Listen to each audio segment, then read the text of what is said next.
How you doing, everybody? So today we're going to be covering the power couples, just 18 decks. It was going to be 20, but some decks are copies of other decks, so I just took out the two that were. But we're just going to be covering some of the power couples, hopefully two for each power couple, and then some of the ideas and the kind of takeaways from this event. So let's get started.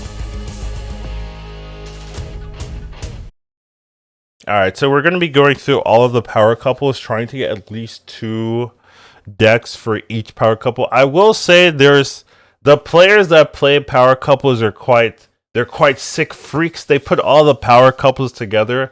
There's quite a lot of deck lists that are just 5 power couples, in one deck, and then they go. And those actually seem to be doing well. It is surprising, but a lot of them do have just good base power, and even though they don't have like super good synergies, they're good enough to be winning games. So kind of interesting to see, but we're going to go over most of them just using some data.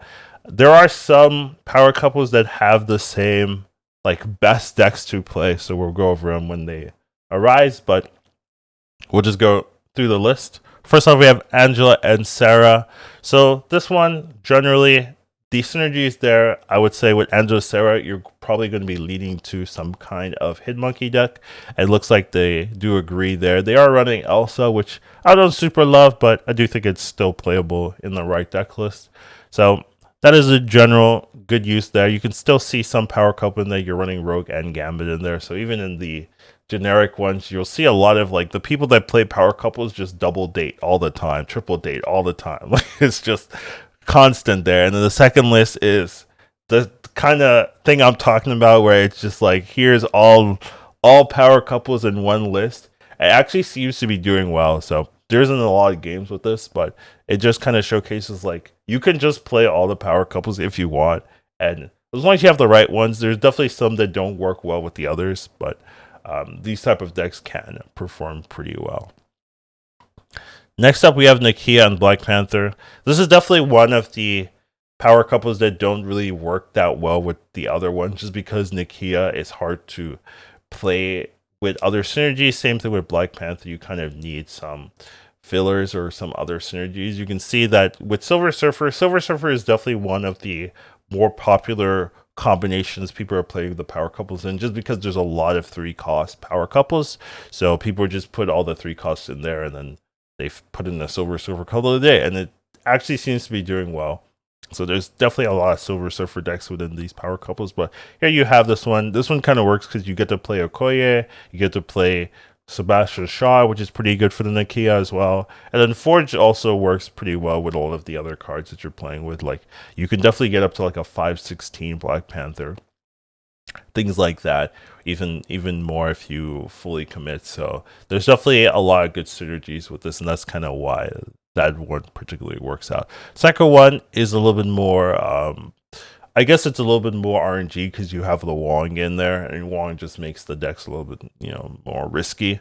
So Wong, Black Panther, Zola is definitely in there as a final combo, but you have the Silver Surfer core, so you can definitely go Wong into Surfer, things like that if you want to play it that way. So that's kind of some of the Nakia decks we've been playing. It's kind of hard to put tons of power couples in there. You can see even in the second list though, they put Invisible Women, Mr. Fantastic. They squeezed the double date in there just because they could. So kind of fun to see.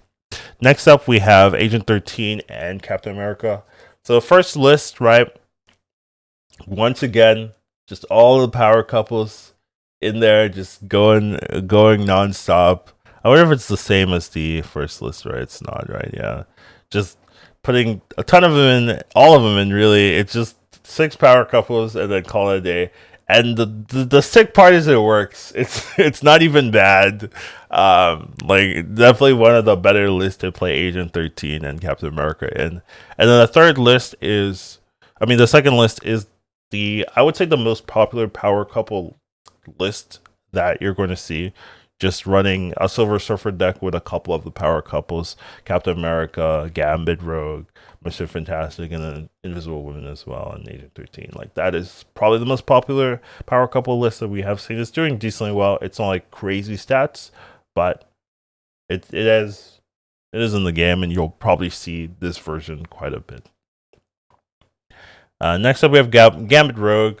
So Gambit Rogue has a little bit more interesting stat line. So this first list is the same as the Angela Sera list. So kind of in terms of stats, this is some of the better lists to be running with both Angela Sera and Gambit Rogue. Just generally good. And then the second list is a little bit more of a discard version where you're just leaning towards the Gambit more than the Rogue. So you're playing discard deck with the Rogue tech, which isn't that bad. Like Rogue, it's a 3/4 Rogue as well. So, Rogue tech is good to have. It's like playing an Enchantress, just playing that type of like Shang-Chi. So playing a Shang-Chi, you're playing a Rogue. Like it's perfectly fine. And you're just playing a regular discard deck. It does run Helicarrier, which I'm waiting for Corvus Glaive to really see like how good it is with Helicarrier, since you have the extra mana and you have the double discard, but people are trying it now, and it seems to be working out for them. So, who am I to judge here? Next up, we have Invisible Woman and Mr. Fantastic. So, once again, you can see the prevalence of the Silver Surfer deck. The second one being the same list as before, and then the first one is just a different Surfer deck with more tech. You have Negasonic, which I really hoped was like broken, but it seems like the stats say it's like a good card. But not broken or anything like that. And then you just have the other stuff, Jeff Lizard, that kind of thing with regular Surfer tech. Maybe not Sebastian Shaw, which was the other Surfer one. This one's a little bit more just relying on the other power couples to really fill out your 3-cost curve. And the second one is the same list as before. So kind of nothing too different from that one. But yeah, you can kind of see like this is a very common flow chart to play with like power couples.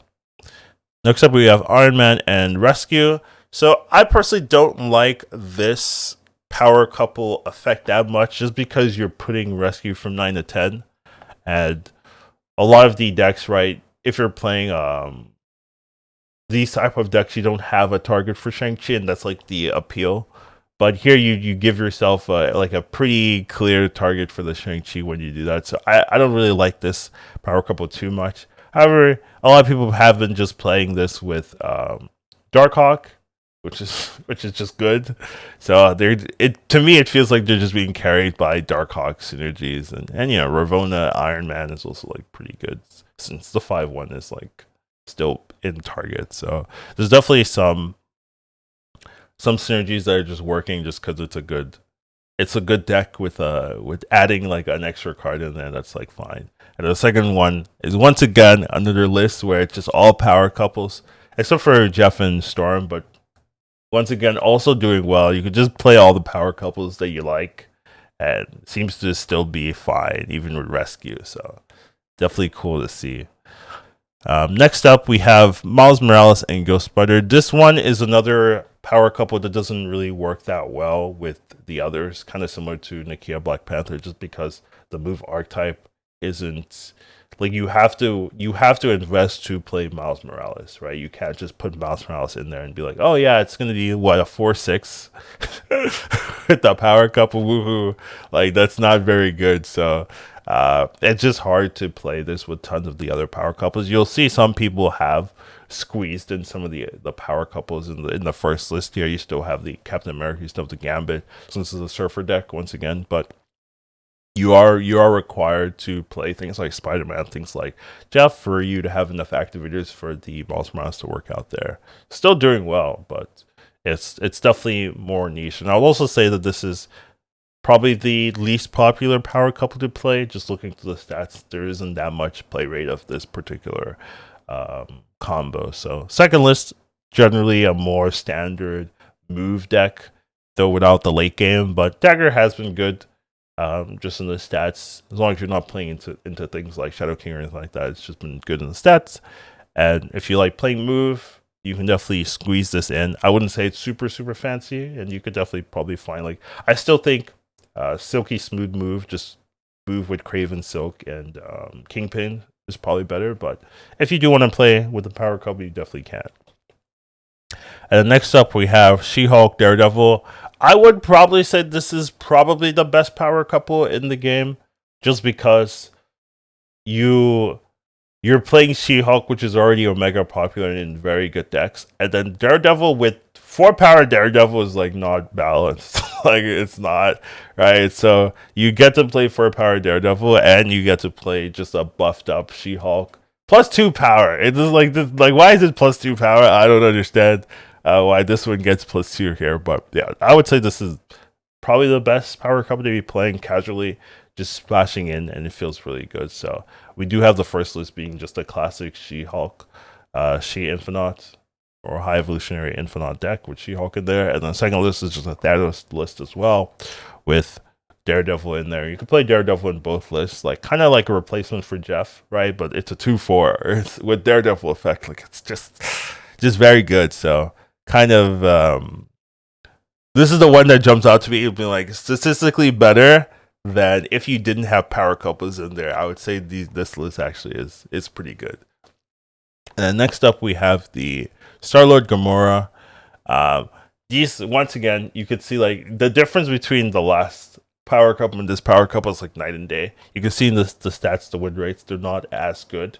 And to me, this kind of shows like the Guardians of the Galaxy cards could just use a buff, right? Because even with this like power couple mechanic, I would still say they're just not like really standing up to the rest of the deck list and things like that. It's just not good enough. I would say even with the extra +1 power, it's like not really good. I do think Gamora is good. Like a 5/13 is like very good. It's just that the risk is quite high if you don't have it. Though the first list does run Daredevil, so you do have that synergy where you go Daredevil and then you can combo the Gamora on 5. Though you do open up like the Shang-Chi counterplay, right? Like so, there's definitely some issues for Gamora and things like that. But overall, I do think a lot of these cards are pretty good. So you can just put them all in the deck list, which is mostly what they're doing here, and it seems to work out. Second list just runs Miss Marvel, Doctor Doom as a combo, but I just think there are better lockdown versions. So I'm not super sold on just the Guardians of the Galaxy cards. It's just they're just not as good like as the other stuff. Even with the power couple bonus, I still think you could do other things. Some of the other power couple decks I think are a little bit stronger. And then the last ones we have are Vision and Scarlet Witch. So these are nice because the cards are fairly flexible. I'd say Scarlet Witch has been overshadowed a little bit by Quake because, in my opinion, they're kind of similar cards. Though Quake is more predictable since you know exactly what location you're going to switch, so you can kind of tell, oh, this is going to be like that. You can't really remove a location, but you can adjusting is still pretty powerful. So you see a lot more Quake, I would say, compared to the Scarlet Witch. But still, I still think they're pretty good cards, and Vision is also super flexible. And a 5/9 Vision is like perfect. Like you're not getting Shang-Chi. Even if it was like a 5/10 Vision, you can move it, so it's not even that bad. Even if you were to buff it to 10 power, but generally these lists are generally doing well because they're pretty flexible. You can play them with Miss Marvel, and Miss Marvel Doctor Doom is going to carry you quite a bit generally. And then the second list also has Call Obsidian, which has proven to be a pretty good card as well in the meta. So these lists are pretty good. When you take a look at them, I would say that honestly you can play whatever, but it's cool to see even with the power couple buff, some cards still aren't like they're not imbalanced, right? I would say some are imbalanced, like they're She-Hulk, Daredevil. They don't need 2 power. Like those cards are already good, but things like Gambit Rogue, like they're fine. Even with the +2 power, I don't think they're crazy, right? You would think like you buff multiple cards +1 power, +2 power, and you'd have like a crazy meta. But people are just testing all the cards together, and they're still generally fine. So it's kind of I wonder if secondaries like looking at the data and seeing like, oh, can we adjust the Guardians of the Galaxy cards? Yes, you can. You know, things like that. So pretty cool to see. There's definitely some strong decks, and the people that are putting all the couples together, like that's also fine. That also works generally well. So it's kind of cool to see. But I just wanted to kind of go through some of the data now that we've had some days to play with the couples and see which ones are strong, which ones are good, what decks make sense, what decks don't make sense. So that's what I got for you today. Hope you guys enjoyed. Take care and have a wonderful rest of the day. See you in the next one. Educated Colin Snap. Once you watch him, you won't go back. This is where I have like a love song, but I didn't do that, so you're just gonna have to pretend, guys. How you do